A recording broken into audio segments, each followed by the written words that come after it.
Next question ఏమి ఇచ్చారు చూడండి. దీన్ని సాల్వ్ చేసే ముందు మన ప్రాపర్టీ గుర్తుందా లేదా చూడండి, ఒకసారి చెక్ చేసుకోండి. మీకు ఏం చెప్పాను క్వశ్చన్ అవ్వగానే అదే క్వశ్చన్ అయినా ఫస్ట్ ఇచ్చిన క్వశ్చన్ అయ్యని తీసుకోమన్నా కదా. సో ఫస్ట్ క్వశ్చన్ అయ్యి అనుకుందాం. I is equal to integration limits ఏమి ఇచ్చాడు 0 to π/2. క్వశ్చన్ యాస్టీస్గా రాసుకోండి 5/2x by sin power 5/2x plus cos power 5/2x into dx. చూడండి ఈ విధంగా ఉంటుంది. మీకు ఆల్రెడీ ప్రాపర్టీ ఏమని చెప్పాను, ప్రాపర్టీ రాస్తా చూడండి. ప్రాపర్టీ ఏంటి, ఇంటిగ్రల్ 0 to a ఇచ్చాడు, సారీ 0 to π/2 ఏమిచ్చాడు మీకు, ఏమన్నాను f(x) ఇంటూ డిఎక్స్. ఫార్ములా ఏంటి, సో ప్రాపర్టీ ఏంటి, ఇంటిగ్రల్ 0 to a లేదా 0 to π/2. మర్చిపోతారు మళ్ళీ, ఏతోనే చేద్దాం. Integral 0 to a f(x) into dx is equal to integral 0 to a f(a - x) into dx. ఇదేనా ప్రాపర్టీ. సో ప్రాపర్టీ గుర్తుంది కదా.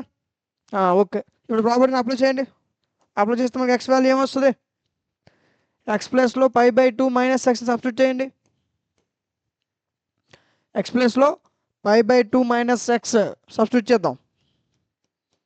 ఐజ్ ఈక్వల్ ఇంటిగ్రల్ 0 π/2 ఇదని వచ్చింది, ఇదని ఇచ్చాడు. ఓకే, కాస్ పవర్ 5/2 ఎక్స్ ప్లస్లో ఏమని చెప్పాను π/2 - x ఇదైనా సబ్స్టిట్యూట్ చేసాం.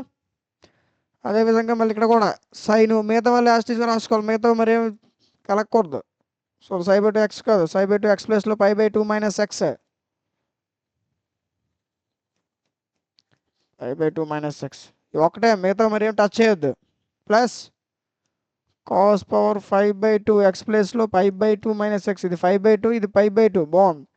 ఇంటే ఇంకేముంది డిఎక్స్. ఓకే, ఇప్పుడు చూసుకున్నట్లయితే ఇదేంటి sin 90 - θ.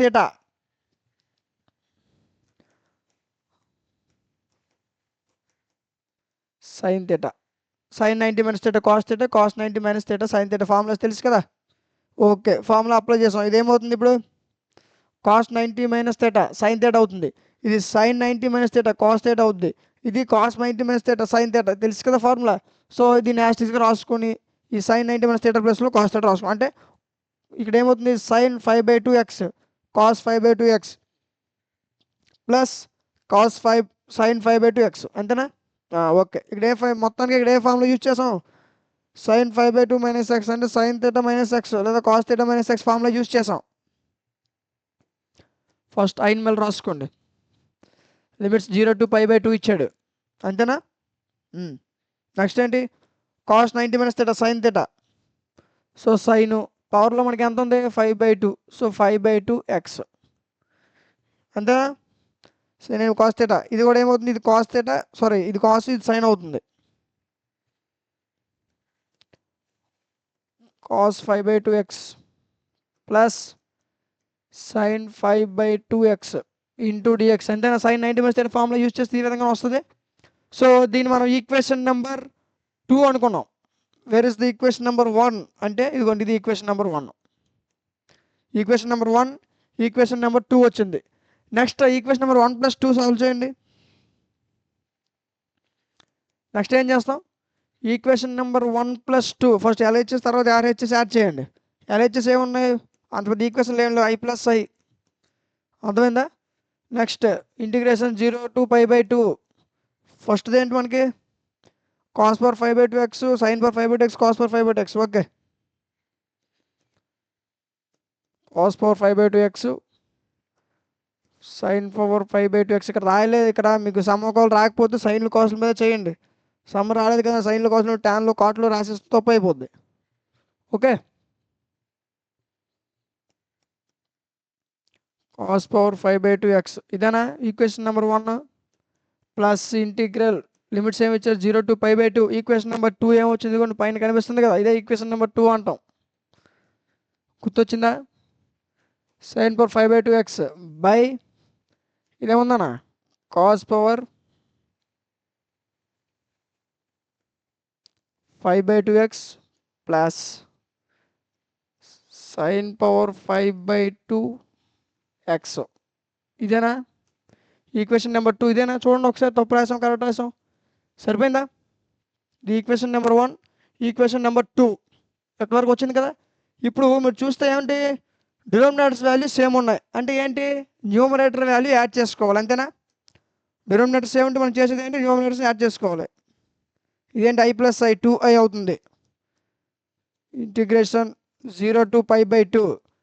చూడన్నా, ఇక్కడ sin పవర్ 5/2x, ఇక్కడ sin పవర్ 5/2x ఉంది, ఇక్కడ cos పవర్ 5/2x ఉంది, cos పవర్ 5/2x ఉంది, అంటే ఏంటి, డినోమినేటర్స్ వాల్యూ సేమ్ ఉన్నాయి. It means numerator value plus చేసుకోవాలి, న్యూమరేటర్స్ని యాడ్ చేసుకోవాలి, అంతేనా? సో ఫస్ట్ న్యూమరేటర్స్ ఏంటి, cos పవర్ 5/2x, ఇక్కడేముంది plus sin power 5/2x by denominator ప్లస్లో ఏముంది, sin power 5/2x plus cos power 5/2x. కరెక్ట్గా చూసినట్లయితే రెండు సేమే అనుకుంటా, సేమే. మరి సేమ్ అయితే ఇంకేమి క్యాన్సిల్ చేసేయండి, క్యాన్సిల్ చేస్తే ఎంత మిగులుతుంది, ఏ లేకపోతే ఏమంటే 1. సో ఇంటిగ్రల్ 1 అంటే ఎక్స్, సో అదే రాస్తా చూడండి. నెక్స్ట్ ఏంటి, 2i is equal to integral 0 to π/2. ఇవేనా మాకు వచ్చే లిమిట్స్, ఇదేమవుతుంది 1, సో 1 ఇంటూ డిఎక్స్, అంతేనా? సో ఇప్పుడు దీని నుంచి మనకి ఏమవుతుంది చూడండి,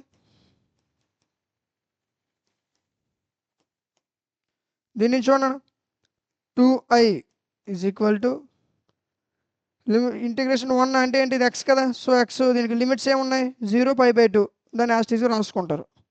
ఓకే, ఇప్పుడు ఏంటి చూడండి, ఇప్పుడు నెక్స్ట్ ఏం చేస్తాం, π/2 ఎక్స్ ప్లస్ సబ్స్టిట్యూట్ చేయండి, కనిపిస్తుందా?